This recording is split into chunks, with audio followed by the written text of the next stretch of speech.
சரவண ஜோதியே நமோ நம. வாழ்க வையகம், வாழ்க வளமுடன். அனைத்து தமிழ் நெஞ்சங்களுக்கும் கனிவான வணக்கங்கள். நாம் இந்த பதிவில் பெயர்ச்சி அடைய போகும் சுக்கிர பகவானால் உங்கள் வாழ்வில் ஏற்படக்கூடிய நற்பலன்கள் என்ன என்பதனையும், கெடுபலன்கள் ஏற்படுமாயின் அதன் தாக்கத்தை குறைக்க ராசிக்காரர்கள் செய்ய வேண்டிய பரிகாரம் என்ன, வழிபட வேண்டிய தெய்வம் யார் என்பதனை பற்றியும் விரிவாக காண்போம். இந்த சுக்கிர பெயர்ச்சியால் உங்கள் வாழ்வில் வளமும் நலமும் செல்வ செழிப்பும் பெற்று வாழ்வில் உயரிய நிலையை அடைய எல்லாம் வல்ல இறைவனை உளமாற வேண்டி விரும்பி கேட்டுக்கொள்கிறேன்.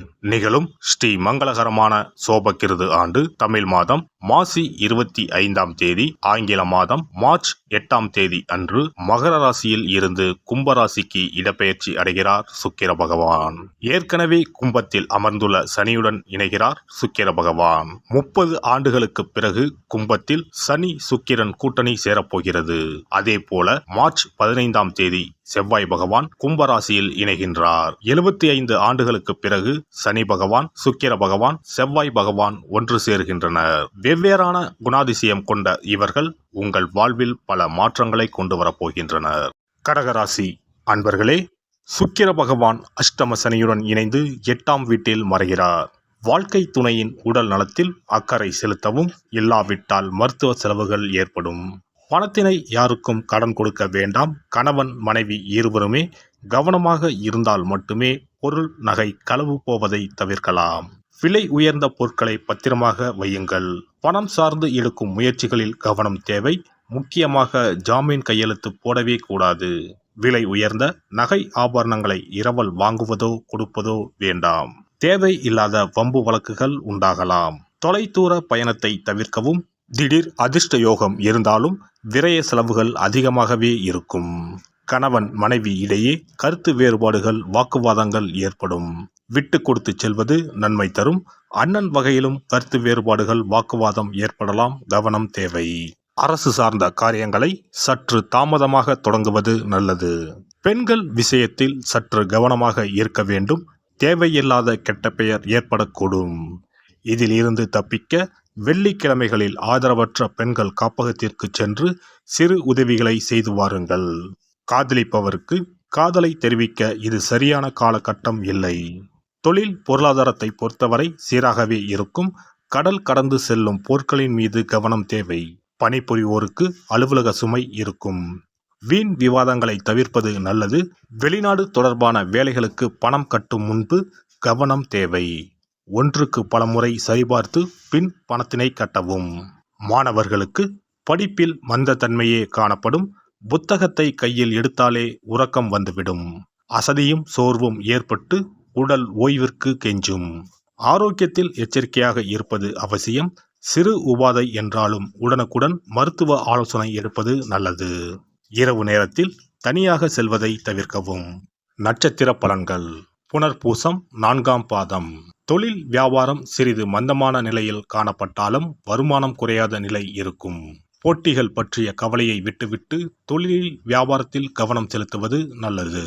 உத்தியோகத்தில் இருப்பவர்களுக்கு வெளியூர் மாற்றங்கள் உண்டாகலாம். சக ஊழியர்களிடம் பேசும்போது கோபப்படாமல் இருப்பது நன்மை தரும். பூசம் நட்சத்திரம்.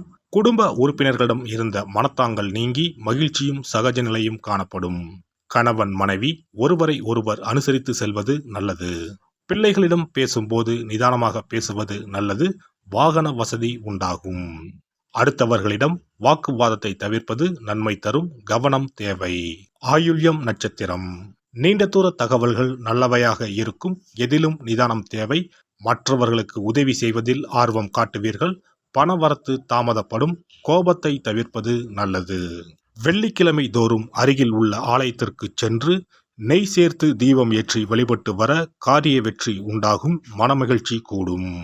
ஒருவரின் ஜாதகத்தின்படி சுக்கிரன் சிறப்பாக அமைந்திருந்தால் பொருள் வசதிகள், திருமண வாழ்க்கை, ஆற்றல், அழகு மற்றும் காதல் விவகாரங்களில் இனிமை போன்றவை தரும். ரிஷபம் மற்றும் துலாம் ராசி அதிபதியான சுக்கிரன் மீன ராசியில் உச்சம் பெற்றும் கன்னி ராசியில் நீச்சமும் பெறுவார். சுக்கிர பகவான் மோசமான நிலையில் அமர்ந்திருந்தால் வாழ்க்கையில் பல சிக்கல்களை எதிர்கொள்ள வேண்டியிருக்கும். சில அமைப்புகள் வறுமைக்கு வழிவகுக்கும். மோசமாக அமைந்த சுக்கிரனால் திருமண வாழ்க்கையில் பிளவு ஏற்படலாம். குழந்தை பேற்றுக்கான திறன் குறையும். சுக்கிர வழிபாடும் மகாலட்சுமி ஆராதனையும் செய்து வர சொந்த வீடு அமைவது நிச்சயம். சுபிட்சம் கிடைப்பது உறுதி.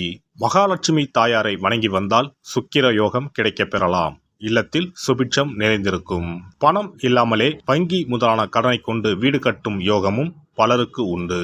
அதேபோல் பணம் காசுக்கு குறைவே இல்லை என்று இருப்பவர்களுக்கு சொந்தமாக ஒரு வீடு கட்ட ஆசை இருந்தாலும் யோகம் அமையாமல் தள்ளி போவதும் உண்டு.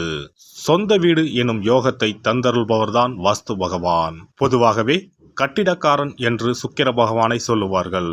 சுக்கிர யோகம் ஒருவருக்கு வந்துவிட்டால் சகல சம்பத்துக்களும் கிடைப்பதற்கான வழிவகைகள் அமைந்துவிடும். சுக போகங்களுக்கு அதிபதியாக திகழ்பவர் சுக்கிர பகவான். வெள்ளிக்கிழமைகளிலும் ஞாயிற்றுக்கிழமைகளிலும் நவகிரகத்தில் உள்ள சுக்கிர பகவானுக்கு தீபமேற்றி 9 முறை நவகிரகத்தை வலம் வந்து வேண்டி வந்தால் சுகபோக வாழ்க்கையை தந்தருள்வார் சுக்கிர பகவான். ஒருவருடைய ஜாதகத்தில் சுக்கிர பகவான் உச்சமாக இருந்தால் இந்திரலோகத்துக்கு இணையான மிக பிரம்மாண்டமான வீடு அமையும் என்பது ஐதீகம். சுக்கிர பகவானையும் மகாலட்சுமி தாயாரையும் உரிய ஸ்லோகங்கள் சொல்லி தொடர்ந்து வேண்டி வந்தால் வீடுமனை யோகம் நிச்சயம் அமையும் என்கிறது சாஸ்திரம். வெள்ளிக்கிழமை என்பதை சுக்கிர வாரம் என்று சொல்லுவார்கள்.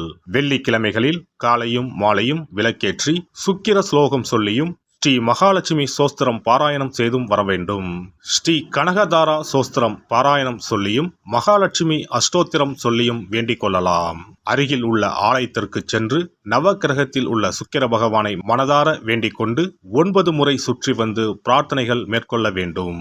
அதேபோல் பெருமாள் கோவிலுக்கு சென்று மகாலட்சுமி தாயாருக்கு வெண்மை நிற மலர்கள் சார்த்தி லட்சுமி அஷ்டோத்திரம் கனகதாரா சோஸ்திரமும் ஜபித்து பிரார்த்தனைகளை தாயாரிடம் வைத்து வேண்டி வழிபட வேண்டும். வேண்டியதையெல்லாம் தருவார் தாயார். மகாலட்சுமி தாயாரை வணங்கி வந்தால் சுக்கிர யோகம் கிடைக்கப் பெறலாம். இல்லத்தில் சுபிட்சம் நிறைந்திருக்கும். புது வீடு பால் காய்ச்சும் யோகமும் உண்டாகும். ஜாதகத்தில் சுக்கிரன் வலுவாக இல்லையெனில் வெள்ளிக்கிழமைகளில் சுக்கிர பகவானுக்கு மிகவும் விருப்பமான வெள்ளை அல்லது இளஞ்சிகப்பு ஆடைகளை அணிய வேண்டும். இதனால் சுக்கிரனின் தீங்கு புலன் குறையும். 33 கோடி தேவர்களின் அருளை பெற்றிட காமதேனு எனும் பசுவை வணங்குவது அவசியம். பசுவுக்கு விருப்பமான உணவு வழங்குவது சிறந்தது. வெள்ளிக்கிழமைகளில் வெள்ளை பசுவுக்கு உணவளிப்பதால் சுக்கிர பகவானின் அருட்கடாட்சத்தை பெறலாம். பசுவுக்கு உணவளித்து வருவதால் சுக்கிரனின் பலம் அதிகரிக்க தொடங்கும். இந்து சமயத்தின் மிக புனிதமானதாக தான தர்மம் பார்க்கப்படுகிறது. சுக்கிரனின் அருள் பெற வெள்ளிக்கிழமைகளில் கோவிலுக்கு சென்று வழிபட்டு வருவது நல்லது. உங்களால் முடிந்த அளவுக்கு தான தர்மங்கள், அன்னதானம், நன்கொடைகள் வழங்குவது மிக நல்லது.